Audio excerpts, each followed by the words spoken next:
So Little Stones comes from a quote by suffragist Alice Paul, which said, "I always feel the movement is a sort of mosaic. Each of us puts in one little stone."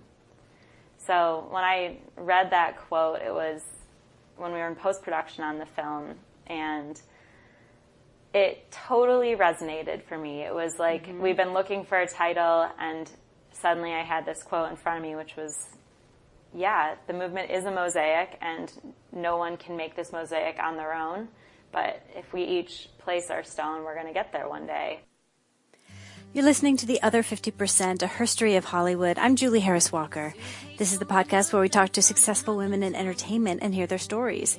In this episode, I got to speak with Sophia Kruz. Sophia is a documentary filmmaker who has just directed an award-winning film called Little Stones. Little Stones is a gorgeous film that documents 4 women who are using art to affect social change and empower survivors of gender-based violence. For me to say she's impressive is an understatement, and for her, it is all about the work and making a difference. This was an honor. You can find us at theother50%.com to see bios, photos, the blog, the coffee cups, the t-shirts, the merchandise. You can find us on Apple Podcasts, Stitcher, Overcast, Podbay, Twitter, Facebook, Instagram, all the places. Do me a favor today and share this podcast with a friend of yours. And here's how you do it. Just grab their phone, find their podcast app, and subscribe them. They will thank you later. I have another podcast called The Other 50%, A History of Tech. You can find it on Apple Podcasts, Stitcher, or on the Other 50% website. That is where I talk to successful women in tech and hear their stories. Okay, here's Sophia. What do you do? So I'm a documentary filmmaker, and I recently moved out to LA less than a year ago. And before that, I was working for PBS in Michigan as a documentary producer, and have been focused on my passion project, which is called Little Stones, for the past 4 years. That is great. Are you from Michigan? I am, yeah. And so you moved out here when? Last fall. So you've been here about a year. Mm-hmm. How is it? I love it. It was, I think in Michigan, there wasn't a ton going on, so it was easy as not easy, but as a young filmmaker, I was able to rise up pretty quickly and have a lot of creative control over projects and get a lot of really awesome experience before I was in my late 20s. So that was... Big fish, small pond? Exactly. And so moving here has been, in some ways, tough just because you're creating a whole new network of industry contacts in an industry that's all about your connections. But I guess it's been a nice transition in that I now feel like there's so much opportunity and there's lots of people here who are doing similar things or really interesting different things, and it just feels like the right place to be. So I was nervous to come out here, but I think it's been a really good transition. Good. And you brought an incredible calling card with you, which we will talk all about. But tell me, did you always want to be a documentary filmmaker? No. When I went to college at the University of Michigan, got a liberal arts education, and went into it thinking, maybe I'll study political science, or I really didn't know what I wanted to do, but I made this documentary my senior year, which was about my dad coming out as a gay man. And interesting. It was kind of the first real project that I was able to work on. I ended up being a film major in school, but it was still sort of liberal arts, so I guess we were learning about history and theory and a little bit of production. And so this project was far outside the scope of what my peers were doing, and I was really, wanted to try it, and it ended up doing well. Went to festivals and won some awards, and it was just really nice to hear people. I guess I can back up a little bit. What made you think, hey, Dad, shall we make this a movie? Yeah, totally.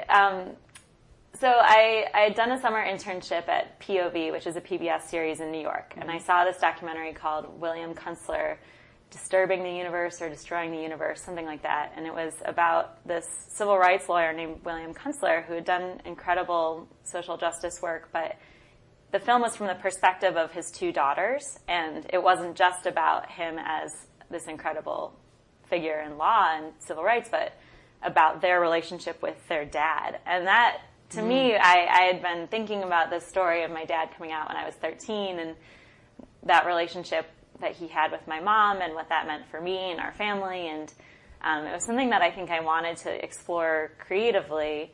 And then seeing some other film that was just really powerful and I thought worked, it inspired me. I immediately wrote to my favorite professor in school and said, hey, do you have room for one more independent study or one more honors student for senior year? I have this project I want to do. And then, of course, I had to convince my parents to get on board. And yeah, because they have to be a big part of it. Yeah, and I think they just figured it wasn't going to go anywhere. It was going to be like a class project and no one would see it. Like maybe you'll show it at Christmas. Yeah. But I mean, I think a lot of the work that I choose to do has this theme, which is not just wanting to tell sad stories or negative stories, but my parents fell in love. And ultimately, my dad came out because people thought my mom left my dad and that it was, that she was sort of a homewrecker. And they didn't realize that he was gay. So he just thought that was really unfair and eventually decided that he was going to come out because he wanted to set the record straight for her. But it was so scary for him. Yeah. So to me, it was this just really beautiful story of love and family. Were they able to stay friends after? Yeah. And so they raised me sort of together. When my dad moved out, he moved half a mile away so I could walk back and forth between the two houses. And and they still are really good friends. And I know I can tell my dad one thing and it gets back to my mom, within a few days. So I think it's like kind of a best case scenario. It's like the best possible outcome. Yeah. Yeah. So that was my first And how brave film. of everyone to just put it out there in a film. What kind of response did you get from it? It was so positive. I mean, that sort of affirmation as a young filmmaker and telling such a personal story.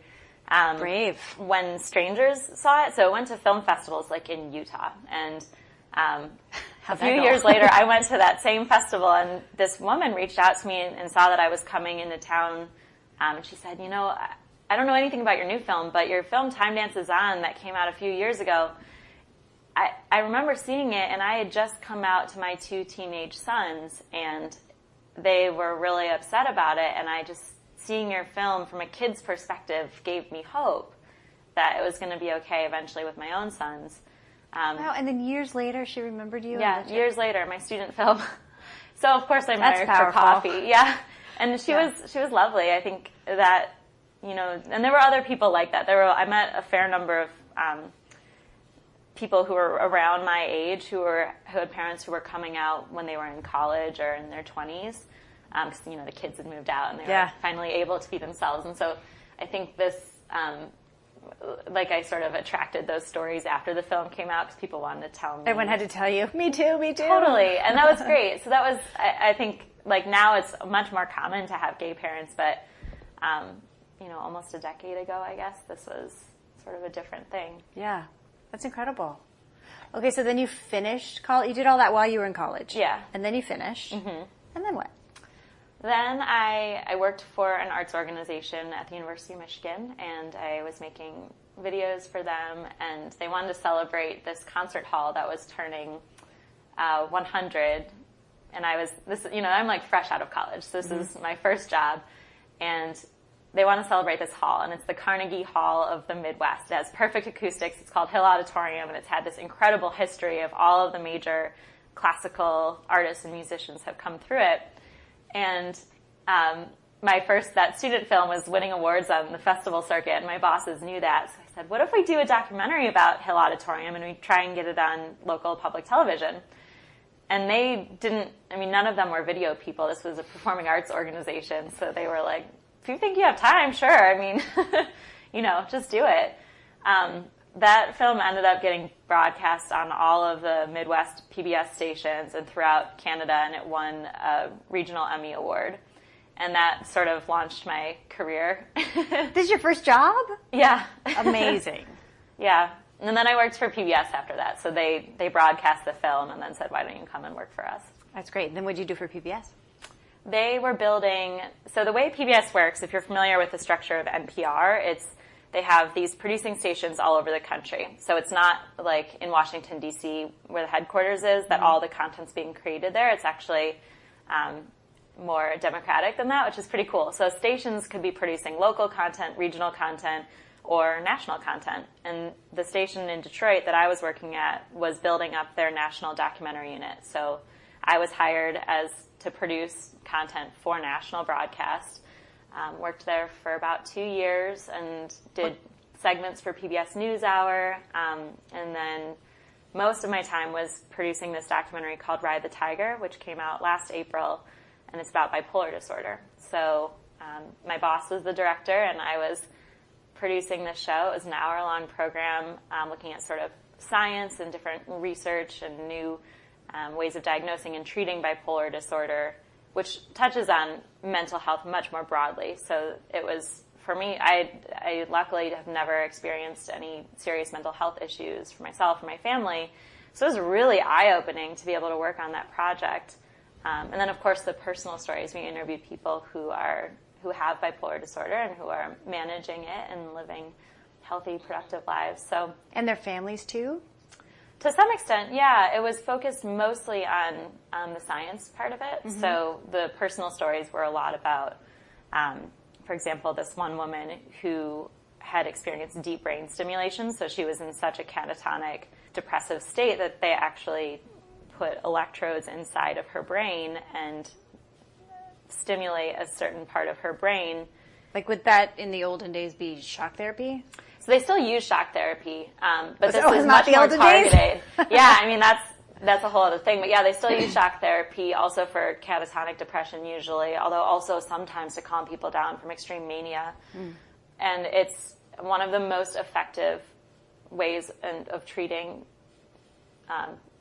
really severe depression, which is just sort of crazy because there's so many awful side effects and they don't totally understand why it works, but it really, really can help people who desperately need it. So we interviewed some people who had gone through electroshock therapy. We interviewed people who went through deep brain stimulation, that electrode inside the brain, which in some ways is, not as extreme and invasive in that you have all these terrible side effects that you would for shock therapy, but what kind of side effects are from shock therapy? A lot of memory loss.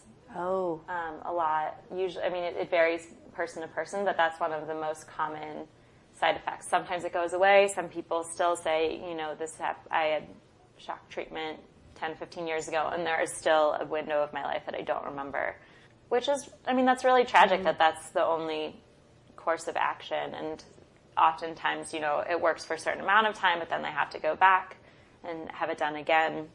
And then, of course, we looked at different drug therapies and talk therapy. Some of it was really, to me, interesting because the things that we're all supposed to do are just so important for mental health. When you're dealing with a mood disorder like bipolar disorder, which is like getting enough sleep, eating well, exercising, and going to regular talk therapy with a therapist that you trust, who you feel is working in your best interest.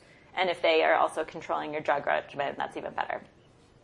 But those things, we've known that for a long time. It seems so simple. Yeah, and so for that to be one of the most, proven, straightforward, effective, and also not with all of those terrible side effects, the one thing that doesn't have side effects, that's what I learned in the project, I guess. Yeah, that's so interesting. Okay, so was it while you were in that job that you got the idea for Little Stones? It was right around the same time I started that job that I started Little Stones, because I had done this film about the Carnegie Hall of the Midwest, and I wanted to do a passion project. I had done the one about my dad, and that was my first passion project, and I was ready for to do something like that again. And so my friends all knew this. I was sort of getting really into women's issues, and I was reading all of these different books about the political economy of violence against women and just kind of trying to learn as much as I could because I knew I wanted to do something about women's rights and gender-based violence. So it's kind of your poli-sci background. A little bit. Also helped inform. Yeah, that, and I had this experience when I was a college student. I went to Tanzania when I was the summer after my sophomore year of college, and Why? to make a short documentary for the Clinton Global Initiative about preventable blindness. And preventable blindness is like cataracts and glaucoma that go untreated and they make you go blind. Wait, hold on. You got sent there by the Clinton Global Initiative? Yeah, it was this awesome organization called Students of the World, which doesn't really do this anymore. But when I was a college student, they sent teams of university students, and University of Michigan was one of the universities that they were working in, but they were also at Duke and University of Austin, Texas, or University of Texas, Austin, and a few other places. And they would send students to different NGOs that were sort of vetted by the Clinton Global Initiative that were doing awesome work and that needed to have media materials created for them. And all these students who want to build their portfolio and do work for great organizations. So it was this perfect marriage. Incredible. Yeah, incredible organization. And so they sent a photographer, a writer, journalist. I was the video blogger on the trip. And then there were 2 film students who were older than me who were using the bigger camera and doing the main documentary that we were there to make. But we were all working collaboratively, I guess. So they paid for this whole trip and paid for the thing? We fundraised for our flights, and the Clinton Global Initiative, I think, also supported it because we had a lot of on-the-ground support. Like when we were there for a month, so I know, what we fundraised did not cover us being there for a month and having safe transportation and an interpreter most of the time. Yeah. So, I mean, it was a cool model because it really taught me how to do work in an environment that's not necessarily hostile, but just foreign. And difficult, and but also with a community organization that is very entrenched on the issue and can provide the experts that you need to get, a bigger picture of the on-the-ground situation, and then also the personal stories of transformation, because if they're doing good work, then they're still in touch with the people who they've helped. So when we went there, we were covering preventable blindness, and we were at a disability hospital, so there was, aside from the eye clinic, there was a bunch of other clinics, and one of them was a fistula repair clinic, which was, if you're not familiar with obstetric fistulas. Explain it. Yeah, so they're, it's usually, at least in Tanzania, it's a childbirth injury, so women in rural areas go into labor and the baby's head presses against the vaginal wall, and if they have complications, the baby isn't able to come out, and so the pressure causes tissue to die, which leads to incontinence. And it's something that we completely eradicated in the U.S. and the developed world over 100 years ago. So it's completely preventable. It's just all you need is to have clinics in rural areas where women can have access to care when they're in labor and something goes wrong. Not even in rural areas necessarily. I mean, this happens in urban areas, just in really low income in the slums where people can't afford it. So untreated, these women get ostracized and lose their community. Totally. They smell bad. I was told, at least in Tanzania, this is where the term bushwoman comes from, because these women are sent to the outskirts of the community. Their husbands leave them. Their baby dies in childbirth, but they might have other children that they've had previously who they're now their primary caregiver if their husband is gone. So it's really awful, and not only is it preventable, but it's also treatable. So you can go to a hospital, and it takes a little bit of time, but they have a repair surgery, and that's what this hospital was doing. So this was I was 20 years old, this was totally eye-opening for me, because here's this issue that only affects women in the developing world. It's completely preventable and treatable. And I was meeting women who had been living with their obstetric fistula for 50 years. We met one woman who was getting treatment at the hospital, and she had had this problem for 50 years. And it was horrifying, but also it felt like this is something I know I'm going to come back to at some point in my life, in my career. Now, did they not have the knowledge of how to fix it, or they didn't have the money, or both? So in the rural areas, what this hospital would do is they would send outreach. So they would send like one community-based care worker out, and they would put up signs all over the village and say, do you know someone who smells bad? I mean, it was like really sort of basic, but they would put up signs. They do it in multiple languages. They do radio announcements because a lot of people aren't literate. They would just go and talk to village leaders and see if there's anyone like this. And basically, they'd identify all the women who needed treatment. And then they would come back a week later. They'd say, okay, get them ready. In 1 week, we're going to come back with a van. They need to be on this van, and they're going to get help.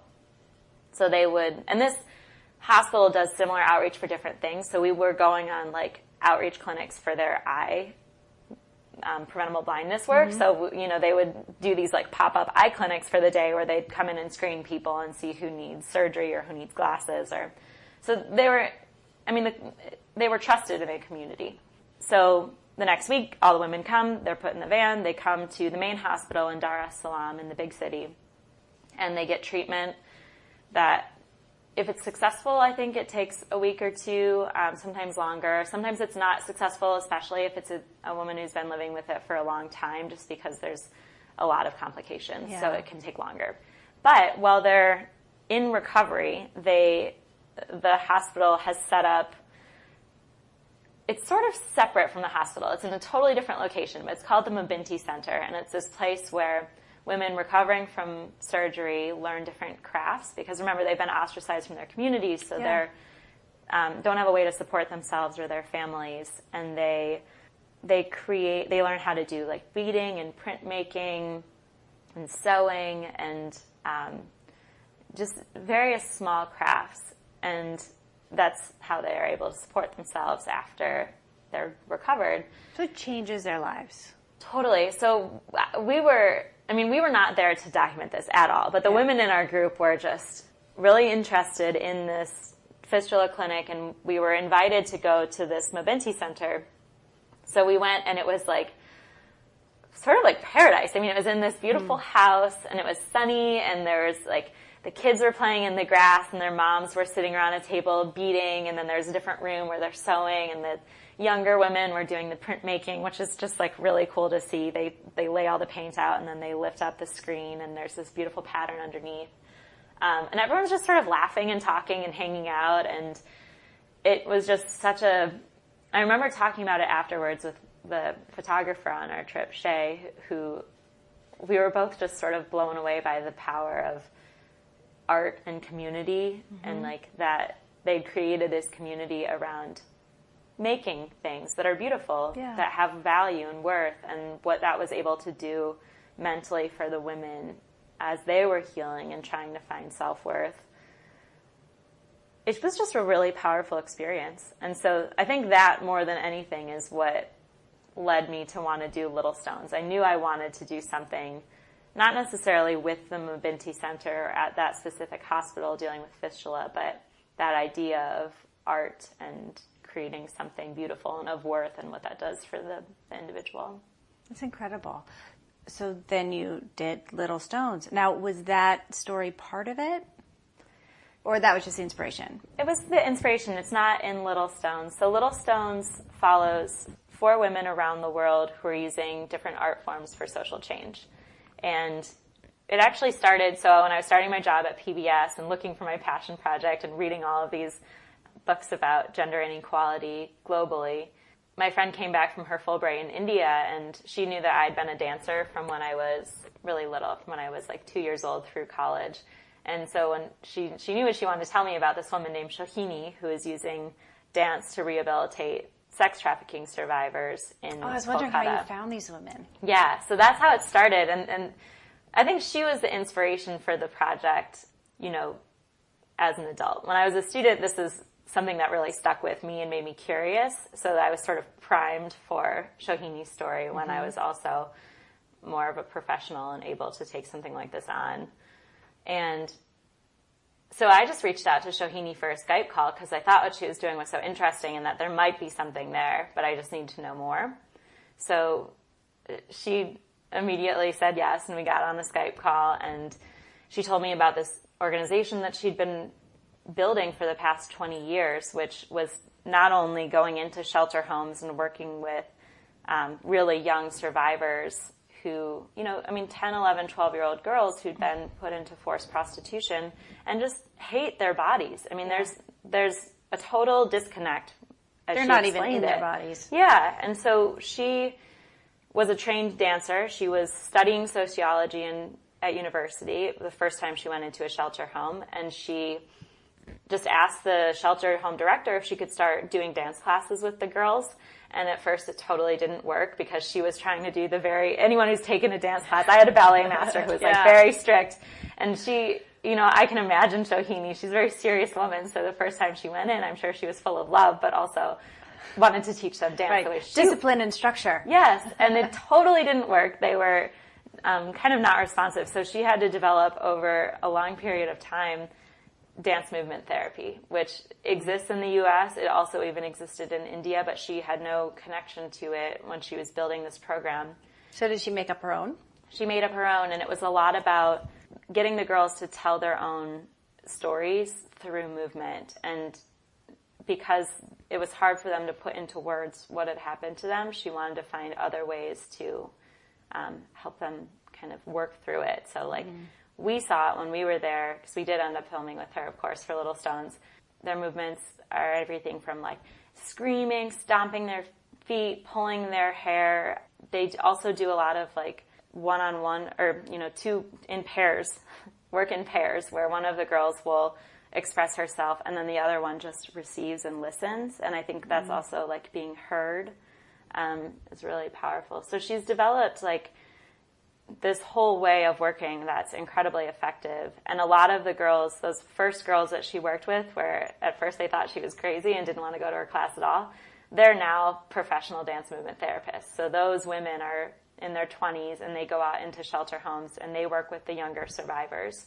And they're incredible success stories, in part just because there's so much stigma around anyone who's grown up in a shelter home or who was in the red light in India. And so to have these women out working professionally, earning money, a lot of them are married, they have their own children, they're respected by their in-laws' families. That's a huge accomplishment. So yeah, it changed their lives too. Yeah.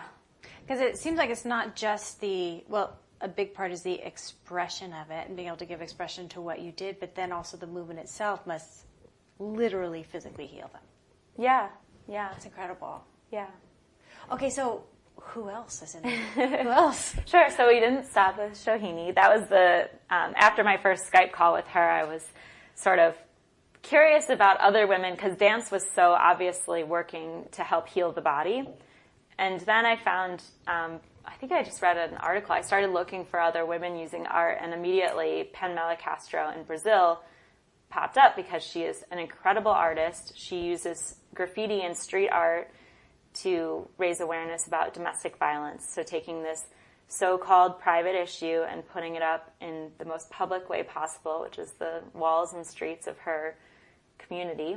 And I saw her art and I was just immediately kind of blown away. It can be multiple stories high, up to a city block long. It's really colorful and vibrant. It depicts women always in a really iconic way. And we should put some photos up on your blog or something so people can see her art because it's so striking. So I reached out to her for a Skype call and she was like, we're doing this big event on the first day of the World Cup in 2014. We're going to have 100 graffiti artists from all over the country come, and they're going to make a kilometer-long mural that's speaking out against domestic violence. And, oh, by the way, I regularly go into high schools across the country to talk about domestic violence, and the only reason I get kids in the door is because I tell them I'm going to teach them how to graffiti. And she's a celebrity. I mean, you wouldn't necessarily know that being in the U.S., but in Brazil, graffiti is a really important art form. It's part of the hip hop movement and street culture, and it's just really cool. So she's huge. So she's a big deal. And so for her to one of the, named the best graffiti artist in Brazil to go into the classroom and be like, hey, who wants to learn how to make graffiti from me? She's got incredible pull. So, huge. Yeah. So the kids show up, but then they have these 2-hour conversations, high school boys and girls, about domestic violence, about their own experiences with their friends, things that they've seen happen with their parents, their aunts and uncles. and they end up getting a lot out of the conversation, but they never would have shown up without the graffiti. Yeah, and how brilliant to talk to boys and girls. Totally. So did you go to that event? We did. So then it was like this, all right, we have to be there for the start of the World Cup. And we did. We were down there, and it really was an incredible event. I mean, they were all a lot of men. So the graffiti, Penmela has created a space for women in Brazil in graffiti. But before that, it was totally a boys' world. So she brought in all of her graffiti friends, who are mostly guys, and they're incredibly tough. They're like tatted up, they smoke cigarettes, they drink beer while they're making their graffiti. But they're like the sweetest guys you'll ever meet. I mean, they were so kind to us. They looked super intimidating, but when we started filming with them, they were really into it. They're into Penmela and what she's doing. So is the art all about domestic violence too? The work that she does in the classrooms, yes. So the art that the kids create is focused on domestic violence. There's the hotline number, which is Call 180. So the reason Penmela is so passionate about all of this is she's a domestic violence survivor. And in 2004, when her husband beat her up, she went to the police station, and the police said, look, there's nothing we can do for you, because Brazil didn't have a domestic violence law. Exactly. But 2 years later, the Maria de Pena law was passed, and it was named after the survivor who was shot multiple times and left paralyzed by her then husband. And it was this really important law that the international community rallied around, but a lot of women living in Brazil had no idea this law existed and that their rights had changed. So Penmela also did not know about it right away, but when she did find out about it a few years later, I think this light bulb went off in her head. It was like, I'm a graffiti artist, and I can raise awareness about this law, and I have a platform. Sure. Yeah, I have a platform, and I know, she had a very clear goal. She just wanted everyone to know about this law and call 180. But her art is so powerful that she started getting a lot of media attention, and was able to build this whole organization with the high schools. And so she's really now, I think, gone beyond the law, because most people now know about the law, and I think she's played a huge role in that. So, so the art for the World Cup, it was specifically focused on domestic violence. So all of these graffiti artists from all over the country were creating their own take on art in protest of domestic violence, or raising awareness about the Maria de Pena law. It was really incredible. I mean, it's amazing that she's been able to rally so many different artists around this cause and get so much awareness. It just shows you that one person can really make such a difference. Yeah. And doesn't that play into your title? It does, yeah. Explain your title. So Little Stones comes from a quote by suffragist Alice Paul, which said, I always feel the movement is a sort of mosaic. Each of us puts in one little stone. So when I read that quote, it was when we were in post-production on the film, and it totally resonated for me. It was like we've been looking for a title, and suddenly I had this quote in front of me, which was, the movement is a mosaic, and no one can make this mosaic on their own. But if we each place our stone, we're going to get there one day. And it fit for all four of the stories we were telling in the film. I think it fits for my worldview. It fits for that experience in Tanzania with the Mabinti Center. And so, we talk about that on this show all the time. It's just, but in terms of just do your part. You have a part, you do your part, and if everybody does their part, we get there. Yeah. Okay, so tell me more. There's Anna Taylor? Yes, Anna Taylor is a fashion designer from Arkansas, and she went to Nairobi with her family when she was in high school, and she was there for a couple of years, and her family was volunteering in an orphanage, and she said, I didn't really want to volunteer. I felt like what people needed was jobs, and I wanted to be a job creator. I wanted to link these really poor communities in Kenya with wealthy communities back in the U.S. Wait, how old was she? That was when she was in high school. She was thinking, this volunteer thing I'm not cut out for volunteering. I got to, be a social entrepreneur, basically. I don't know if she had that language then. But seeing that they needed more than someone to drop by for a week and help them. Yeah. So she, her family was there in Nairobi. She went back to the U.S. for college. She studied apparel studies at the University of Arkansas. And on winter break, her freshman or sophomore year, she was still pretty young, like 19 years old. She went back to Kenya to see her family for Christmas and met this woman, or was introduced to this woman named Judith, who was a talented seamstress but had been unemployed, and most of the adults in her family had died from HIV/AIDS, and all of her children, or their children, were now Judith's responsibility. So she desperately needed a job. She wanted to send these kids to school. How many kids? I think it was 9 kids at that time. I think she has more now, but she was responsible for 9 children.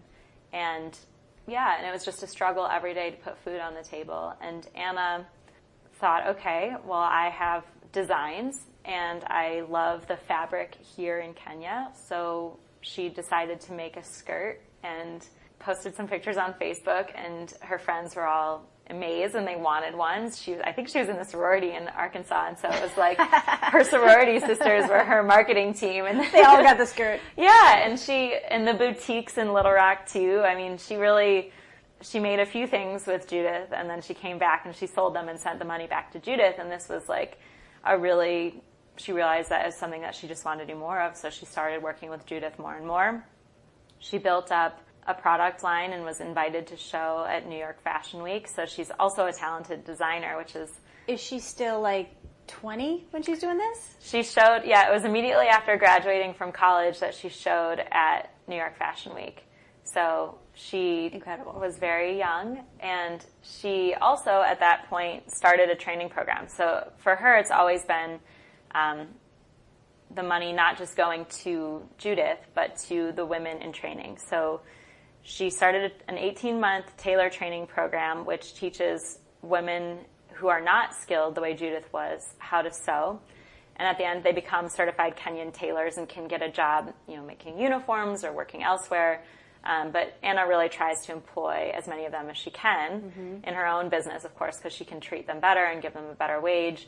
And then she'll do job placements with other sort of fair trade organizations that she's come in contact with.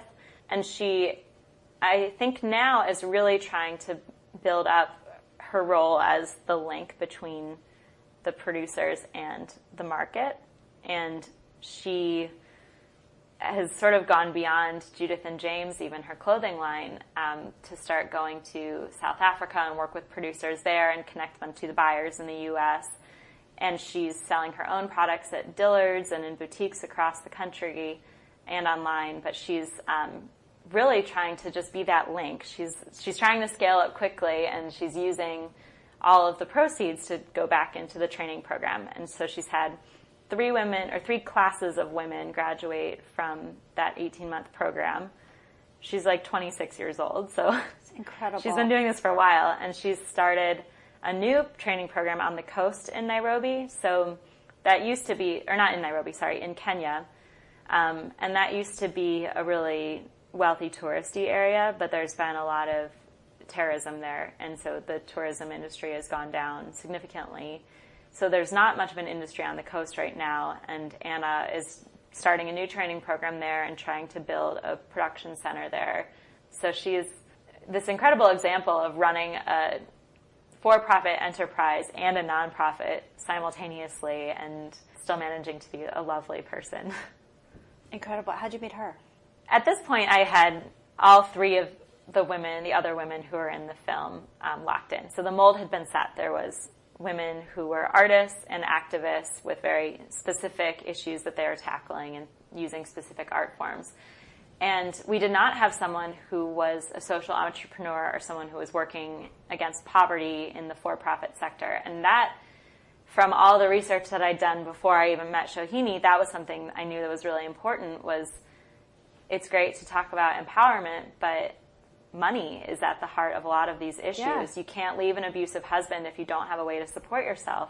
You get trapped in forced prostitution because you come from a poor family, and you end up falling back into it even after you're rescued because you don't have a way to support yourself. So to me, it was really unavoidable to talk about the economics of all of it. And so I was looking for someone like Anna, and there was lots of amazing businesses. And we're developing an education program around little stones, and one of the things that we're saying is shop ethically. So on our website in a couple of months, you'll be able to find a list of all of these great places that we didn't feature in the film, but that I came across in my research and my outreach to different organizations of what they thought were cool organizations doing similar work.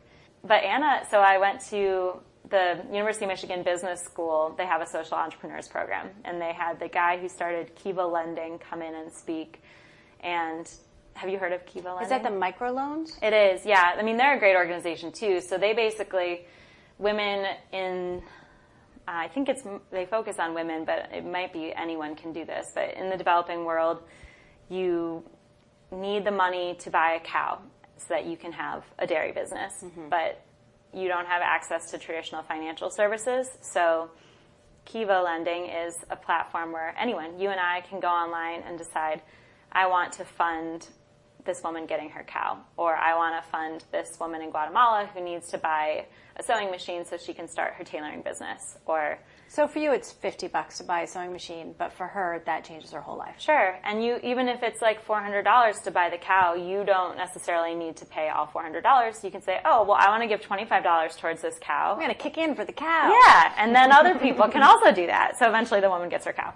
So I went to hear him speak because I wanted to know if he'd come across any of these micro businesses in his own, within Kiva, that he thought would make a good story that could tell this economic story that I was trying to tell. And so, I caught him after he spoke and asked him if he knew anyone, and he said, I just met this girl in Arkansas. I was speaking at a university there, and she has started this clothing business, and she's, 22 years old, and I think she just showed at New York Fashion Week, and you could tell he didn't really know her, but he had just been struck by her. Because it sounds so unlikely, all of those things. Arkansas. Yeah, totally. And so I was intrigued. He said, her name's Anna Taylor. I think she's got a website. You can look her up. And I found her pretty easily and asked her, I think also for a Skype call. I can't remember if she was in the U.S. or Kenya when I reached out to her. But and it was perfect because I've seen her grow over the time that I've known her. So when I first reached out to her, she was really young and still figuring a lot of things out. And at 26 or 27, her age now, we've been touring together for the film, for the festivals. And even now I can just see she's so much more mature. She's figured a lot of stuff out. She's able to think really critically about her business and what it needs to grow.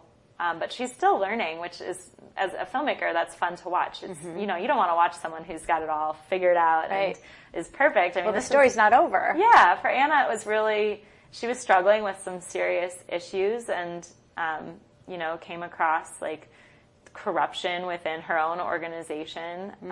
And so she really has had to deal with a lot that most of us don't deal with in our entire lives. And she's had to figure it out before she was even 26. Incredible. Okay, is there one more? There is one more. Okay. So Sister Fa is a Senegalese hip-hop artist and also a survivor of female genital cutting. And she sort of skyrocketed to fame when she was 19 as one of the first female hip-hop artists in Senegal. And then she immigrated to Germany with her partner, and they had a daughter together. And so now Sister Fa lives in Berlin, but she tours throughout West Africa and really all over the world, but mostly for her outreach, tours throughout West Africa and speaks out against genital cutting and child marriage. And we went on tour with her. So I'll describe a typical tour day. You wake up really early, you all pack onto the tour bus, you drive out to a remote village that's you're already in a really remote area. So it took us a full day to get from Dakar on the coast to the inland Bellangar region where the tour was happening. And then you wake up and you're going out and you get to the village in the morning, and she has her, the workers of the tour, which are mostly her family. So her brother and her cousins and all these like young guys who take the portable stage off the roof of the bus and they assemble it. The roadies. Totally, the roadies. They assemble the stage in the middle of like the town square, or the village main open area, kind of by the well usually. And then Sister Fa goes into the classroom and she works with students. And these are mostly elementary school kids, boys and girls. And she gets them talking about their rights and asking them, children have rights. We all have human rights. And one of those rights is to live free of violence, and then gets them sort of talking about what different types of violence are. And one of those that's very personal to her is female genital mutilation.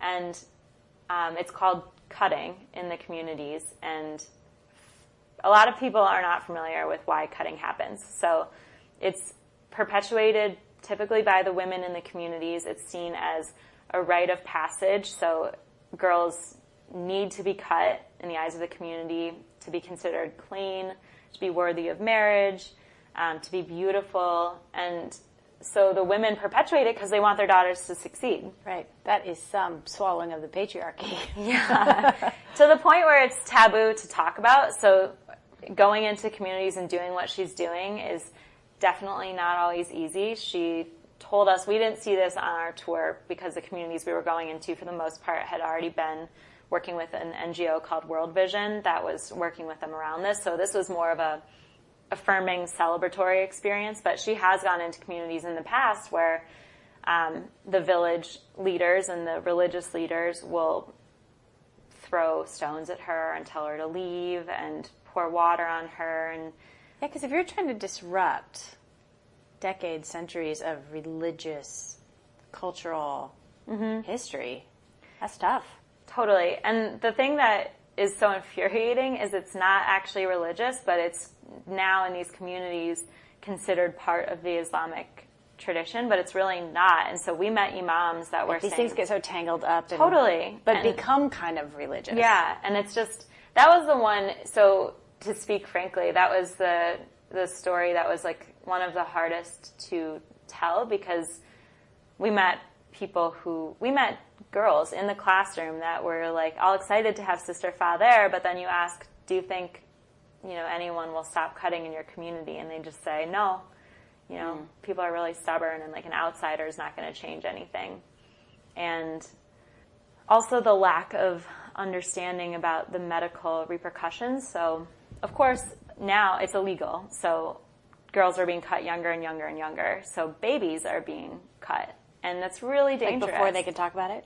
Totally. And typically it happens in a group. So Sister Fa, when it happened to her, she said there were 40 or 50 girls, and we met a cutter when we were there, a former cutter, and she said, we would just use the same knife, and it was a ceremonial knife.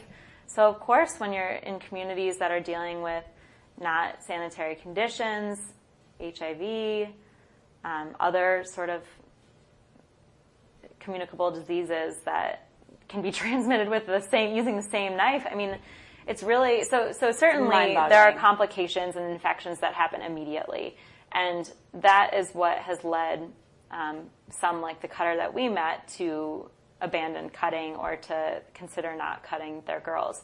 But the bigger issue, or one of the biggest issues related to cutting, is that it creates scar tissue, which makes it really hard for women in childbirth to have a baby successfully, and often they don't have their child, or the child is stillborn, and that can lead to an obstetric fistula. So it's related to what I was learning. I was just thinking. And so that isn't connected to the cutting, because if a girl's cut when she's 3 years old, and then she's 18 and she's giving birth to her first child, it's too big of a time gap for people to see the connection. We met a midwife when we were there who has been really trying to get her community to abandon cutting, because she sees it. She can see the scar tissue, and she sees women who are cut have a lot of trouble, and women who don't usually are fine. So, there's like those little sparks of hope with like the former cutter and with the midwife and the imams that would say, this is not an Islamic practice, and Sister Fa too is a practicing Muslim, and she also has she's really done her homework and figured out what's the best argument against this religious thing, and it's not in the Quran, and the Prophet did not cut his wives or daughters, so she's built up a good argument. So I guess there's hope, but it was tough to hear. Like, you'd go into a community and say, so do you guys still do cutting? And we went to a few different villages. So when we had sort of caught on to this, we went into a village and said, so who here is cutter? Who here, still practices cutting? And they'd say, oh, no, we don't do that. It's illegal. We don't do it. And I say, oh, great. Well, then can we meet a young girl who's, not been cut? And everyone just sort of looks at each other and gets quiet. And it's like, there aren't any. There aren't any. There's none in this community of hundreds. Like, there are no girls who are uncut.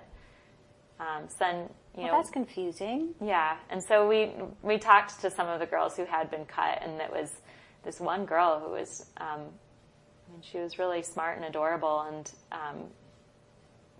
I think she was sort of wanted cutting to end because her Quranic teacher had been saying that this is not part of the tradition, which is really great. And that's how she saw maybe there was going to be a change. But she really didn't think Sister Fa was going to have an impact, and she didn't really think, these outside NGOs that would come in, she didn't think that was going to change, and that people are just stubborn. Do these girls see it as a traumatizing thing, or do they see it as this is just what happens? A lot of them are really young when it happened now. So they don't remember? They remember it being scary, but they also get a lot of presents. So it was also this it's like getting a tooth pulled. Yeah, you get, your first purse or whatever. I mean, you get, and lots of love and attention, and it's really still, you're doing this because you're becoming a woman or whatever. It's tough. Sister Fa certainly can talk about it in a more mature way of the trauma that it creates, and especially as a woman now living in Europe and wanting to have a healthy sex life. I mean, it's really hard. It's the full impact probably doesn't hit you until later. Much later, yeah. So when we talked to these young girls, it was none of their friends had died from it. So I think it's fine. Yeah. I mean, it's really is tough. I mean, I have to say it was of all the issues we covered, it was the one that was it was hard to see what was going to work. And it's been really hard to move the needle on this issue. And a lot of really smart people and NGOs have been working on it for a long time with not much to show for it. So. How did you finance this film? It started as a crowdfunding campaign, and that raised enough for us to go and shoot in India. And in the first shoot actually was at Fashion Week with Anna. So that was our test shoot. I met my cinematographer for the first time because I was still in Michigan and she was out here in LA. Yeah, I want to talk about her too. Yeah. So we met on this first, 4-day shoot at Fashion Week and got to know each other, and turns out she's awesome and now one of my best friends. Bridesmaid in my wedding next summer. But we didn't know each other at all. So, it was negotiating that relationship and a shoestring budget and figuring out what this film was going to be. And I guess we had enough confidence in each other that she was willing to come to India for 3 weeks with me 2 months later. So we went to India and we shot with Shohini for the first time. We ended up going back to India, but we shot first time this 10th anniversary celebration she had, which was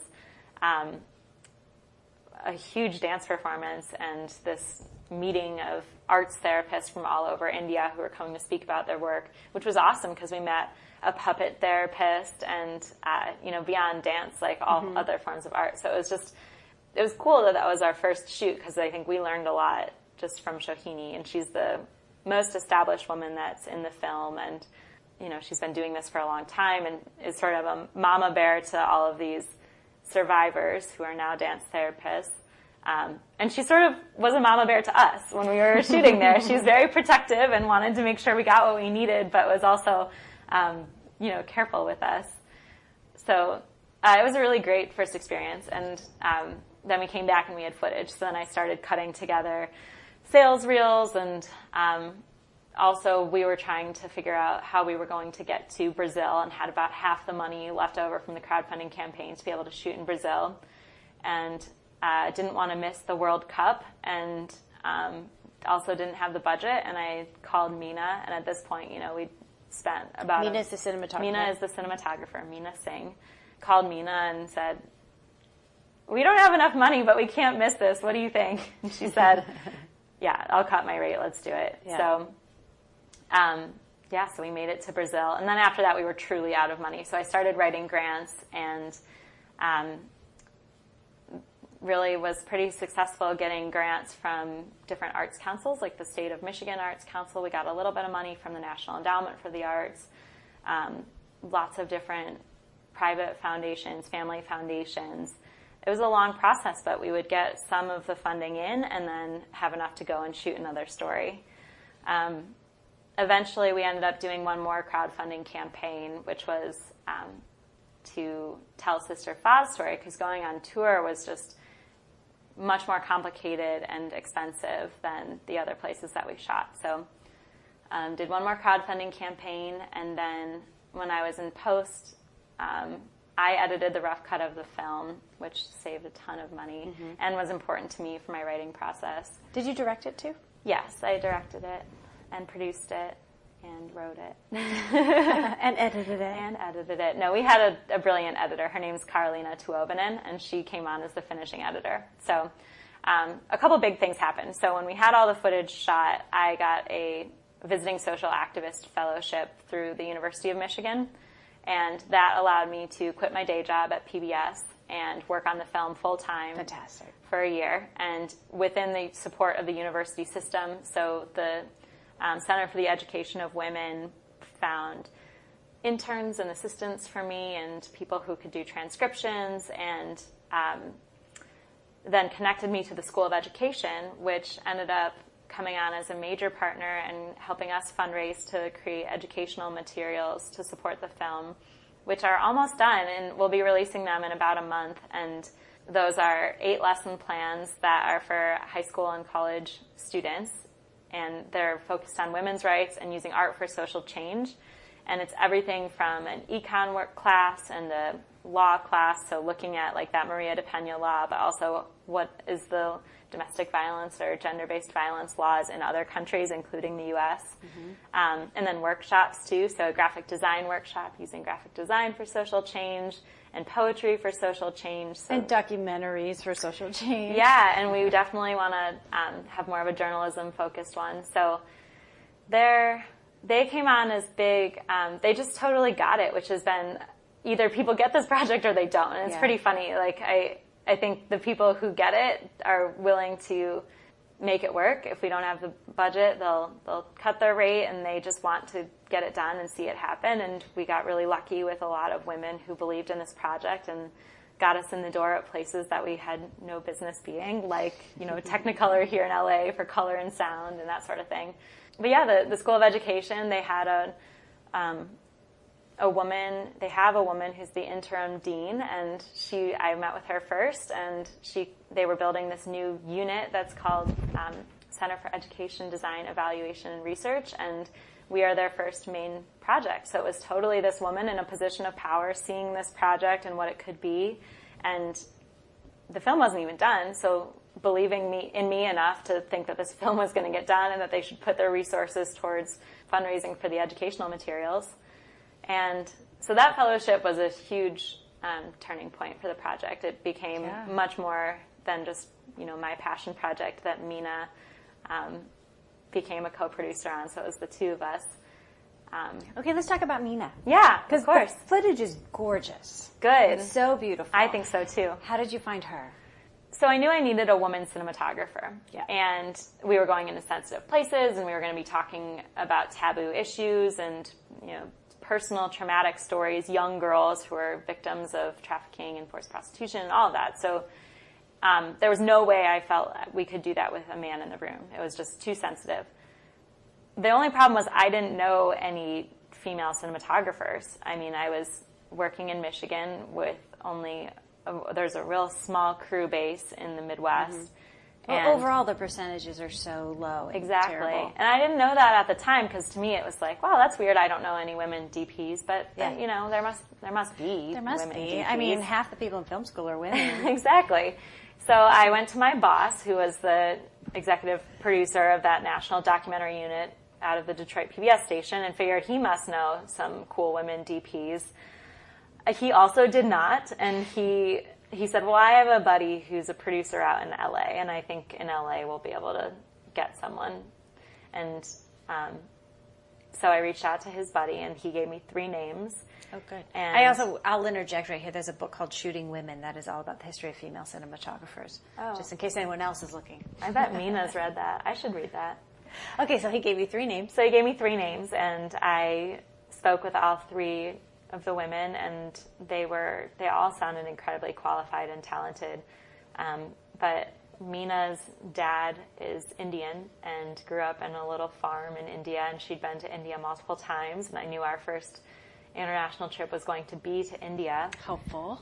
And this is the one thing, I knew from my experience in Tanzania as a college student shooting that I would really need someone who can just kind of roll with it. Yeah. And when you're picking someone that you've never worked with before, who you won't really even meet in person until your first shoot, you can have all the conversations you want, but you need to figure out who's going to be able to kind of roll with it when, we don't have internet and the water's bad and they get sick. It's been 6 hours. I'm in meal penalty right now. You can't have that. Yeah. So Mina seemed like she got that aspect of the project and wasn't afraid of it and wasn't intimidated by it and was willing to embrace it. And her work is stunning. I mean, I looked at all of her work and I was like, this person also is an incredible DP and has this sort of very easygoing personality and is a world traveler. Yeah, and I thought it would be fun. This is a passion project, should be fun. This is something that I knew it was going to be really hard and it was going to take years, and I didn't want to do it with someone that I didn't think would also be fun to be around. So you found your cinema soul sister. I think so. I can't really imagine doing a project without her now. How long did it take? I started researching in 2013, and we had in April 2013, and our first shoot was February 2014, so it was about a year of development, and then we were shooting until on and off until July 2016, and post was about a year. So that last shoot was just a pickup shoot, a little bit with Anna in Arkansas, and a little bit we went to New York to interview the executive director of UN Women as one of our big expert interviews, and then finished the film up last fall. That's why I moved out to LA. So at a certain point, the rough cut was done, and we had all the footage we needed, and an editor lined up who is incredibly talented, named Karolina Tuovinen, and an incredibly talented composer named Amrita Vaz. And they were both here in LA, and then Mina convinced this woman at Technicolor named Morningstar that they should cut their rate. They do Spider-Man and all of the huge movies. So she convinced Morningstar that we needed to do the color and the sound mix at Technicolor and, with our tiny, tiny budget. And she made it happen. So at that point, everything was happening in LA. I moved out here to finish the film and was no longer working at PBS and thought it was the time to make the leap. And you did it. So now is the film doing festivals? Yes. Where are you? We are on the festival circuit, and we are also doing community screenings and university screenings. So this is the fun thing. I feel like I wake up every other morning to a screening request in Australia or Ontario or the UK. And so it's really, the film is starting to go global. I think we're working on translations now and finishing up the educational materials. And we want to do a big educational push this fall when all of those pieces are in place. And so it's becoming a movement. Totally. It's a grassroots movement. We don't have a big team working on this or a big budget still, but have some really great partners. I mean, there's some women's organizations that have come on board, like this one called Zonta International, which is an international organization that has a seat at the UN that is made up of these local clubs all over the world. And that is the perfect model as a filmmaker when you think you want your film shown in all these different communities. So these different clubs are hosting their own screenings, and some of them are going to sell tickets and raise money for local charities. Some of them are going to, screen them for free, but raise awareness in their communities. So yeah, it's totally a movement. We really want to do a screening at the UN next year in partnership with them. We want to do university screenings at major universities across the country and around the world. We want to screen the film in the countries where we shot, so doing something with Panmela in Brazil with her awesome graffiti art and feminist graffiti collective, something with Shohini in Kolkata where we can incorporate dance and have a dance performance in celebration of these dance movement therapists. So, are you also looking for a traditional distribution? We have representation, so we definitely want it to be broadcast. I've cut an hour-long version of it, which was really hard to do, but we have an hour-long version of the film that's being shopped around to different broadcasters. So hopefully we'll get a broadcast deal, not just in North America, but we want to see it broadcast globally. I can't imagine you not. Seriously. Yeah. What is your greatest hope for the outcome?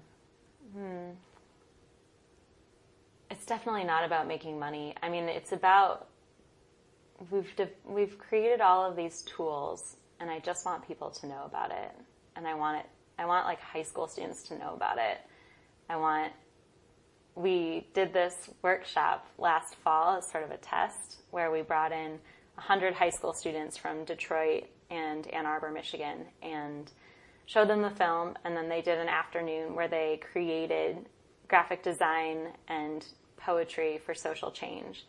And it didn't even have to be about women's issues. It was just using art about an issue they care about. I think that's really important because I care a lot about women's issues, but there were kids who were really bent out of shape about drone strikes or the environment. And I think, especially now in this culture of activism, but also sort of overwhelming feeling like there's so many different fires that you want to put out as a caring person, but you can't do all of it. So for me, it's like I have to pick what I really care deeply about and what I'm going to have sustained energy for over a long period of time. And that's women's issues for me. And hopefully these students will see this film and get to, think about what they truly care about and get some of the tools they need to start creating and placing their stone, I guess. Not to be corny, but... No, it's true. Are you a success? Am I a success?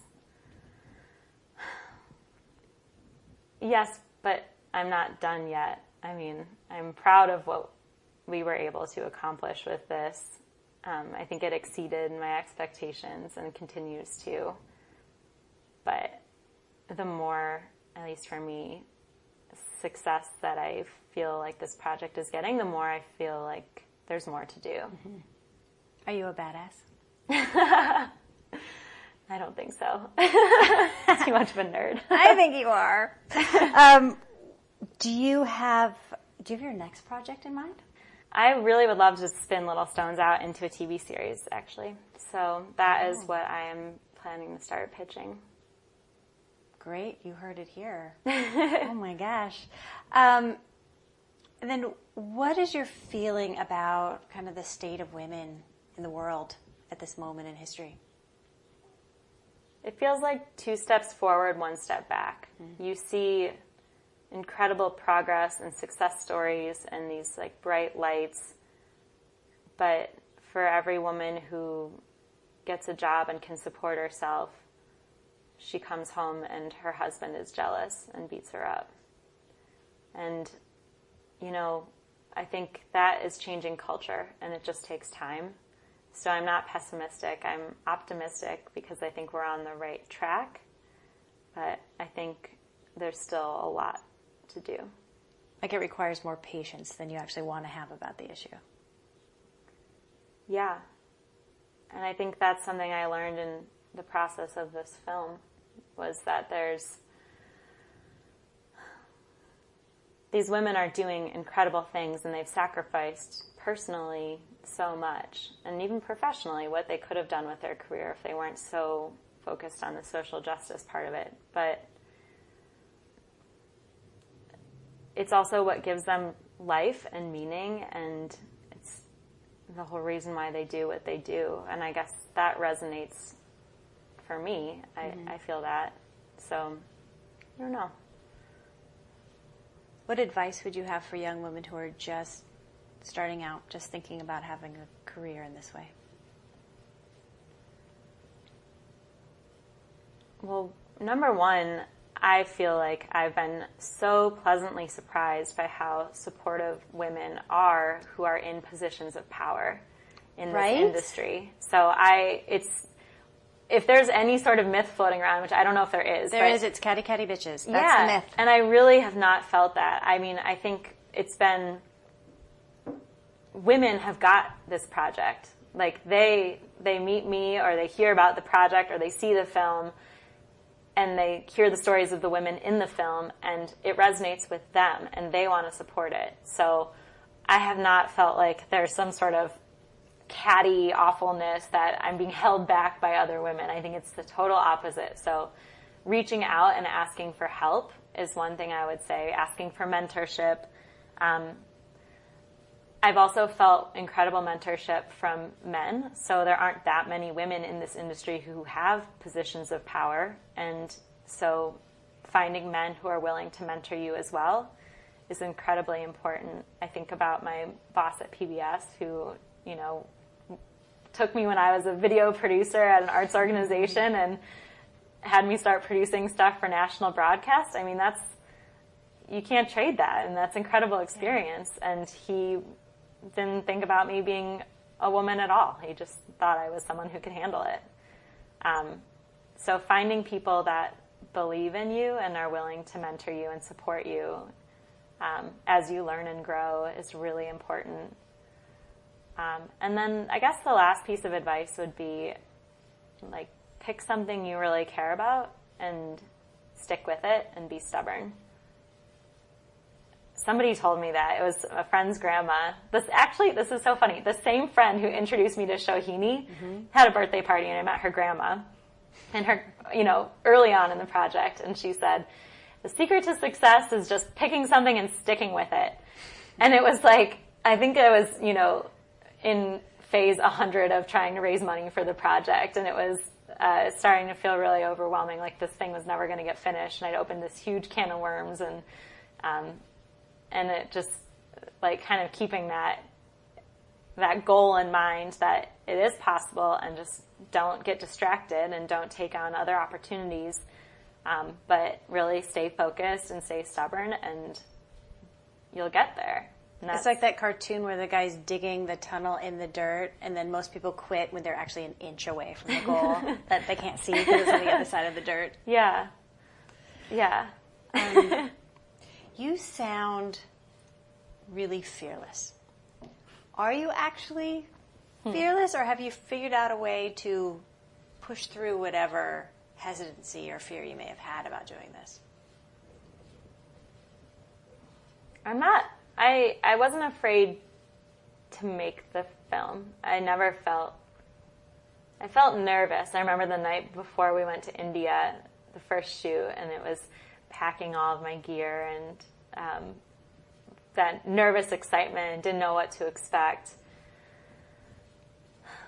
I think the like fear and self-doubt was more like later in the project, more now, where it's, is it good enough? Is it going to get far enough? Are the people who need to see it going to see it? Will it have an impact? Was this all worth it?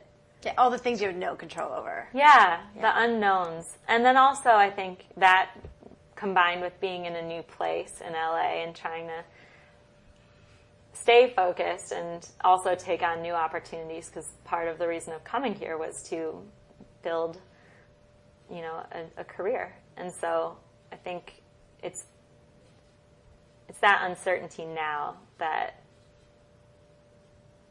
is what's scary. But I wouldn't say I'm afraid of it. I think it's what I think about. And so you have to think about how you can get control and remember what your goals are and work towards your goals and stay focused. And do you want to build your career around documentaries? Yes. Yeah. Good. Is there anything we haven't talked about that you want to talk about? No. You got me to really spill the beans, so. Thank you so much. Yeah, thank you. It's been lovely. You've been listening to The Other 50%, a history of Hollywood. I'm Julie Harris Walker. I'd like to thank Sophia Kruz for sharing her story. And special thanks to Jay Rowe, Danny Rosner, and Allison McQuaid for the music. Please find us on Apple Podcasts and subscribe and leave a review. And of course on our website, theother50%.com, all spelled out, for added features, bios of the guests, the merchandise. And I'm also going to put links to all the things you need to see for Little Stones. You can also follow us on Facebook and on Twitter at Other50% and Instagram at Other50% Podcast. And don't forget to check out The Other 50%, a history of tech. Thanks for listening. See you next time.